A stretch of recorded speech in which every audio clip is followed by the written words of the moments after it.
এই দেখো এদের অবস্থা দেখো, দেখেছো? খালি মারামারি, এখন মারামারি শিখেছে।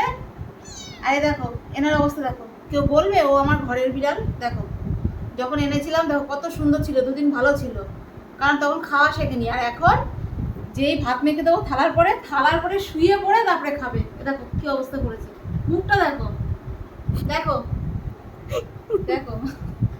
হ্যাঁ, আর ও তো একটু গায়ের রংটা একটু কালচে, ওই জন্য অতটা বোঝা যাচ্ছে না, তবুও এ একটু ভদ্র আছে, এটা একদম অভদ্র। এই যে কালী পুজো, ঠাকুর দেখতে যেতে হবে, হ্যাঁ একটু স্নান করতে হবে তো, চল স্নান করবি তো। কি অবস্থা করেছি, মুখটা বাদরের থেকেও খারাপ।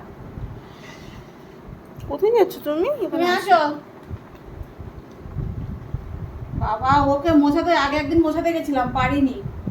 আস্তে আস্তে করে মোছো। হ্যাঁ, এত মানে কামড়াতে আসে, মানে বলার কথা না। রোদে ফেলবা দুটোকে এখনই। ভয়ও লাগে গায়ে জল দিতে, কারণ আমার বাড়ির বিড়াল একটা তো মারা গেছে আর একটা অসুস্থ, আমার ভয় লাগে ওদের গায়ে জল ঠল দিতে। এই দেখো সাদা রং কালো করে দিয়েছে। এই দাঁড়া,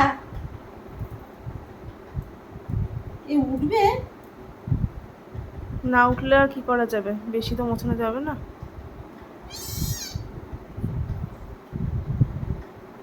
পুরো থালার পরে শুয়ে শুয়ে ভাত খায়, জানো না তো। ইস, শুকনো ন্যাকড়া দিয়ে একটু মুছিয়ে দাও। হ্যাঁ, মোচা।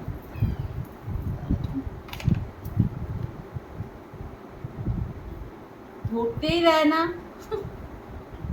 দাঁড়াও, দাঁড়াও, দাঁড়াও, দাঁড়াও, একটু একটু সাজুগুজু করতে হবে তো, ঠাকুর দেখতে যাবে না বিকেলে?